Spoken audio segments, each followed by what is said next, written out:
All right, guys, welcome back to the channel. It's your boy CMB checking in and just sitting here checking out the aftermath of the fight. Of course, Anthony Joshua, Jake Paul on Netflix, guys. Seen around the world. It was a huge spectacle.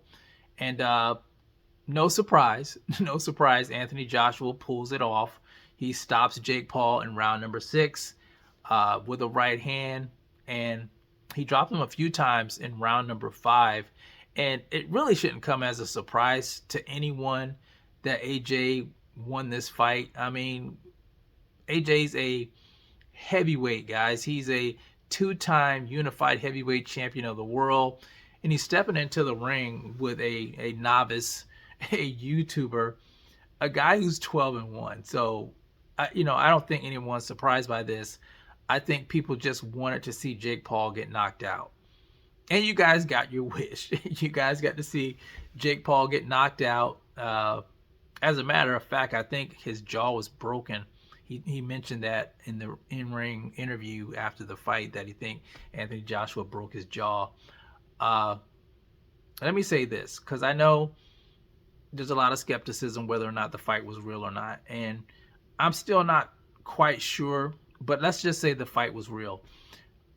If it was real, you got to kind of take your hat off to Jake Paul for actually lasting that long with Anthony Joshua, with AJ. I made a prediction for the fight in a video you guys didn't watch, by the way.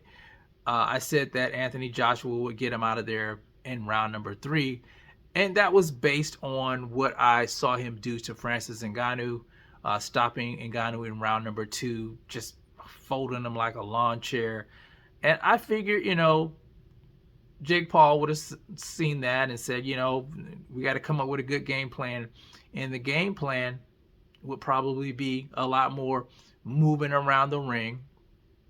And that's what he did, to his credit. They used a lot of lateral movement in the fight, making AJ miss, taking pot shots, taking his shots when he needed to. I mean, he was in the ring with a taller, rangier fighter, who had more firepower. He just couldn't stand there and trade with the guy. That was a recipe for disaster, and he knew that. He knew he really didn't stand a chance. So I think the whole thing was survival, taking, shots when he could. And to his credit, he was able to get a few good shots off on AJ, jabbing him to the face. I saw him hit AJ with a nice right hand. I think it was an overhand right. I can't remember what round that in, but he hit AJ flush with a good shot. AJ just kind of shook it off. But yeah, if it was real, you got to take your hat off to him, man. He's just a regular old guy like, you and me, and he was able to go 6 rounds with a huge guy like Anthony Joshua.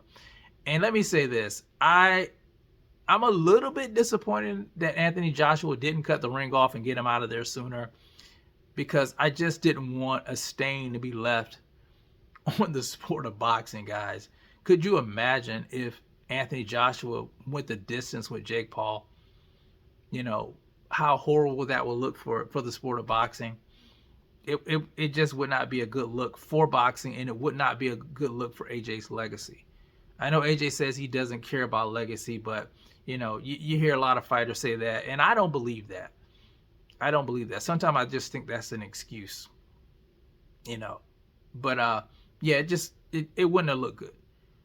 But anyway, AJ got the win. Hats off to him. He did call out. He called out Tyson Fury after the fight. That's something I'm really interested in. I've always wanted to see these two mix it up, and I think the time is now. So we'll see what happens with that if that fight takes place. As far as Jake Paul goes, he said he was going to take some time off, let his jaw heal, and he's going to come back, and we'll see what happens with that next. He made his money, guys. He made his money. But anyway, you guys let me know what you think about this one in the comment section. It's the CMB. I'll talk to you guys in the next one. And I'm out. Peace.